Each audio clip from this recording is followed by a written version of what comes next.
In today's video, we're going to be checking out the brand new Squier Affinity 6-string jazz bass. I'm going to go over some of the specs, some of the sounds, the pros, the cons, who it's for, who it's not for.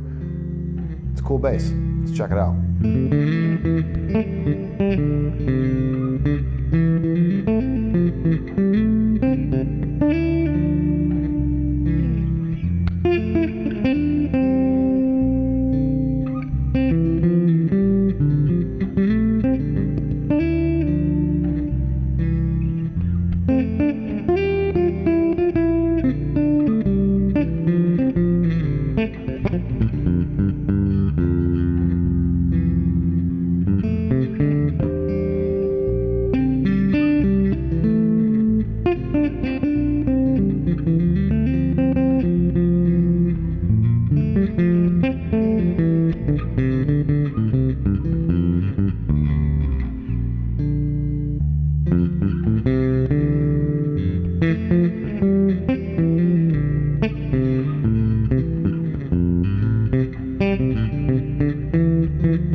What's up everyone? Anthony here, Empire Music, empiremusic.com. Phone number at the shop, 412-343-5299. My email address, get right at me directly. You can also call, we might be closed though.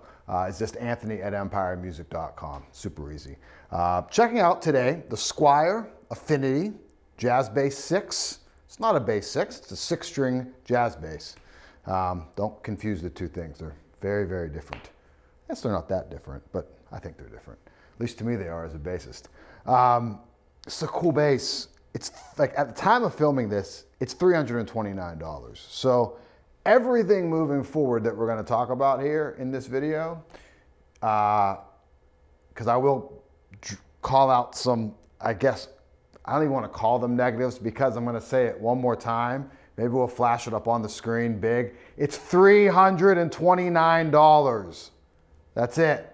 So if you really think about this, this bass cost as much as 5 to 6 packs of the strings that go on it, right? So yeah, the fact that Fender was even able to get this thing produced and for sale, and it's decent, it plays like pretty good at $329 is pretty incredible, right?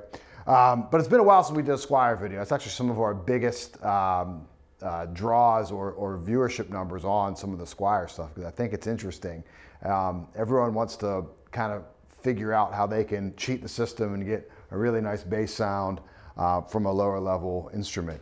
And I'll tell you how to do that. Practice and understand dynamics of the instrument and just work at it, because it's, I love selling very, very expensive gear. Trust me, I own some.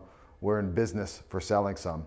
You don't have to have it though, right? It's a luxury. It certainly makes some aspects of playing easier, especially from a maintenance perspective. There's a pride level in having really, really good gear, having expensive gear. There's also just the knowledge that what you have is giving you just top tier performance, right? But you can get a lot of mileage and a lot of value out of some less expensive stuff. In this case, say it one more time, not as loudly this time. It's $329. It's pretty crazy. So some of the specs on this, we're not even gonna spend that much time on it. It's so much about the sound and the feel of an instrument at this price point. That's what everyone wants to know. That's what everyone's going for. But we also want to talk about who it's for, who it's not for. And like I said, some of the great things about it, some of the not so great things about it. I think all of it, again, when we start thinking about the price point, there's really nothing bad about an instrument like this, specifically this one. Definitely the best feeling 6-string bass I've ever played at this price point. And I own an Elric 6-string bass that is like, this is like 1/10 of the price of that, actually probably less than that. It's probably 1/5 of the price of that custom Elric 6-string. And this can kind of hold its own in a way, right?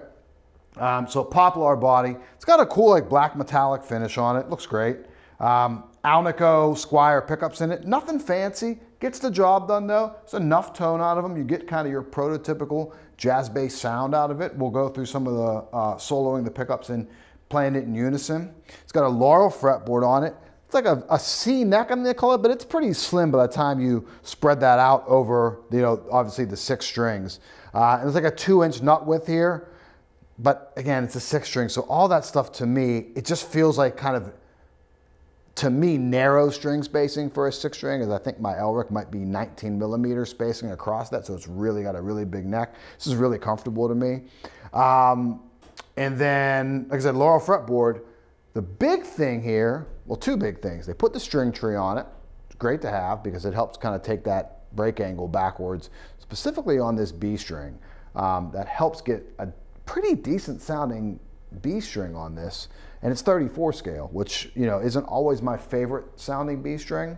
The Ultras had a really nice one. I've certainly played some Federas and some higher end basses that had great low Bs in the 34, but I think I still do prefer the feel of a 35 scale with the extra tension. That helps that a lot.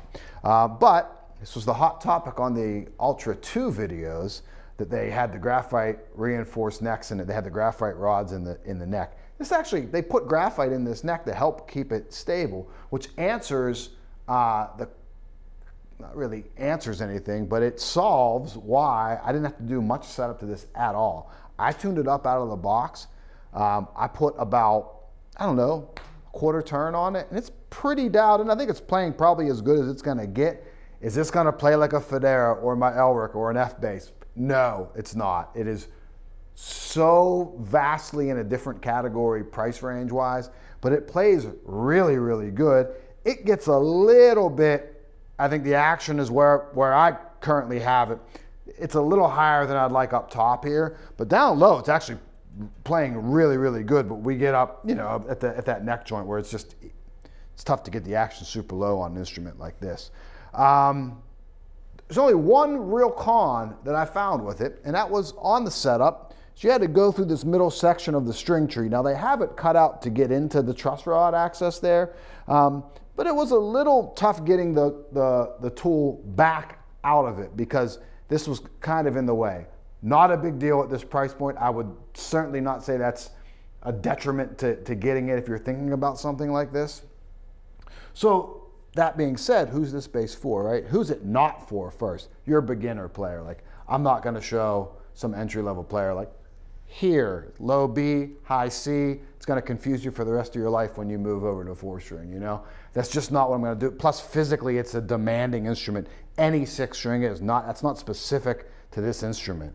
As someone that's been playing 6 now for about a year, a lot, with that Elric that I mentioned, it took me a long time to get comfortable to having the 6 as a 4-string player for the last, I don't know, 10 or 15 years.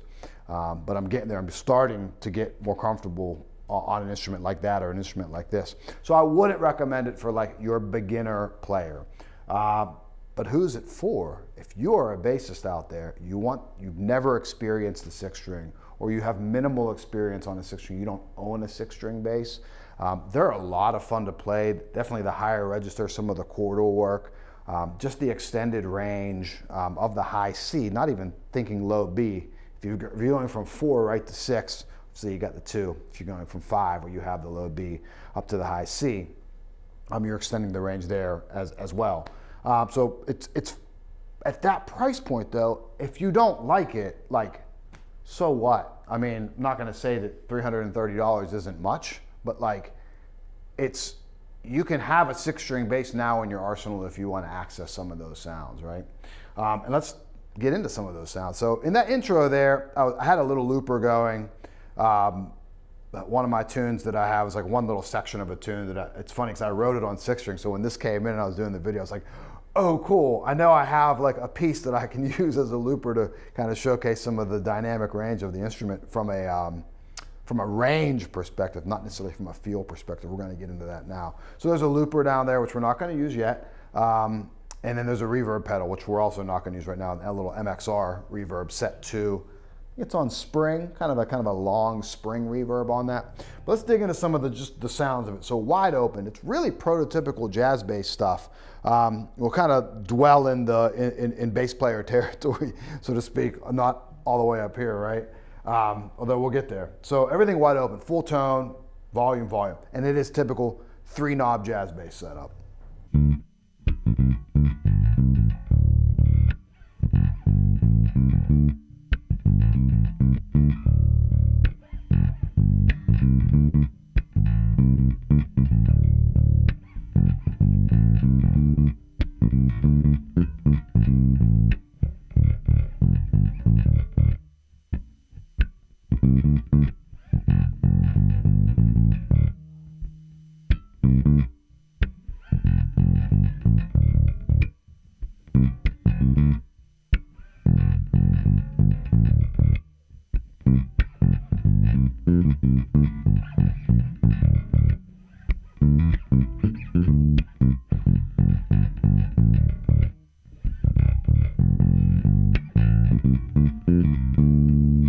But check out that low B, like it's not bad. Even when you dig in, and that's a thing too, like when you dig into a 34 scale B string sometimes, like it gets really, really just rubbery sounding. The strings just like vibrating everywhere, but here,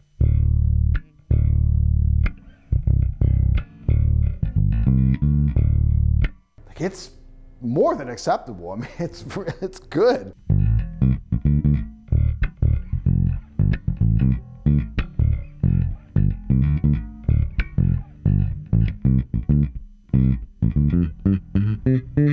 Then we get to that higher register. Not really higher register because those notes are available on a 4, just up here, but you hear like the timbre of a 6 string is of that high C, because you have that, like I think it's a 32 on here. Oh, that brings up one point I failed to mention in the intro there. This comes with, I believe, 32 to 130 string gauge on it. Not necessarily, I would go with a 125 to 30. I would lighten that string gauge up just a little bit. Even though there's graphite in the neck, it's still a Squier, it's still like their imported model. Just to be sure, I would take that trade-off tonally. The heavy strings give you, you know, some more low end to it and some more kind of fundamental. I would take that trade-off and go with a slightly lighter string gauge just to ensure that neck stays super stable on it. That's one, just me though. That you can go either way on it.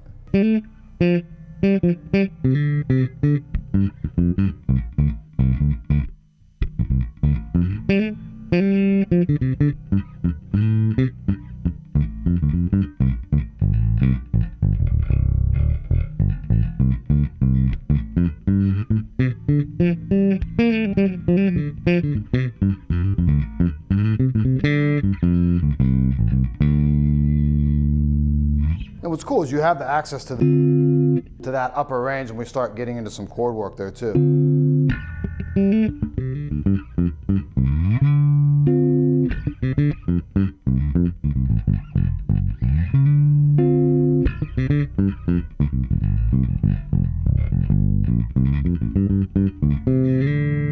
But it's like, it's good top to bottom. It's incredible.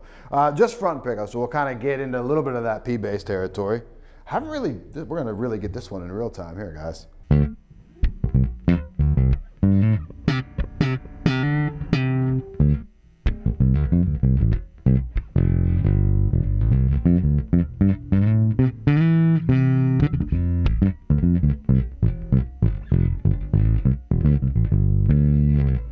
I want to compare that to wide open.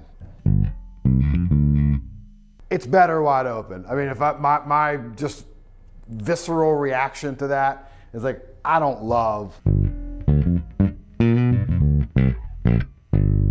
You hear that kind of like the, I don't want to say cheaper, it is cheaper, the less expensive quality on the pickup for sure when you solo that. Let's check the bridge though.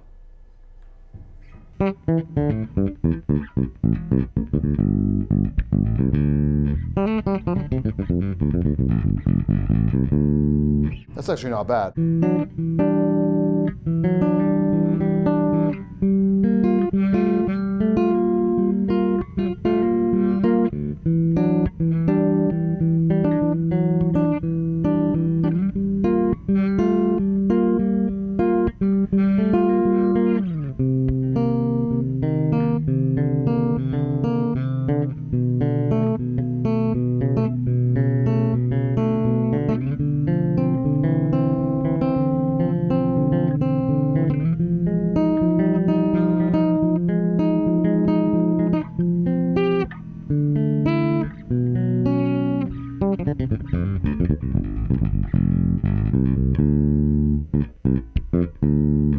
back to that front pickup again, see if I've changed my mind. It's funny, like I find that a lot on like less expensive jazz basses where that bridge pickup, because it pushes so much mid-range, it can be a little less than stellar at that point and still be really nice. I feel like when we're trying to like cop that P-bass sound out of the front there, yeah, it falls a little bit short there. Again, price point so low, who really cares? I just think like I love a jazz bass for this is totally personal here. I love a jazz bass for the wide open sound.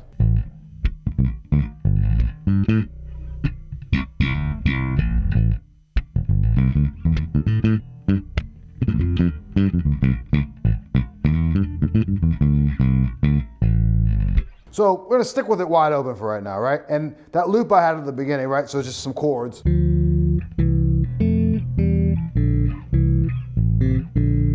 I'm just gonna play that to everyone to prove that I can play that, because I've already set the loop prior to this. I don't need the embarrassment of resetting that loop here live in front of you. So I'm gonna do an outro now, so I'm gonna play with this loop thing kind of out of the video there. Squier 6-string Affinity jazz bass. It's an absolute killer, way on a budget, below a budget, right? $329 at the time of filming this. Pretty incredible bass. You can do a lot with it sonically. If you want to just add a 6-string bass into your collection, this is a no-brainer to do it on a budget. Again, there's graphite reinforcements in the neck here. I think that's a big thing stability-wise. The string tree, really nice addition. Gets in the way a little bit of the truss rod access. You'll solve it. It is worth having that for how tight it makes that low B string sound. So if you need anything at the shop, give us a call, 412-343-5299. You can also email me directly. It's Anthony@empiremusic.com.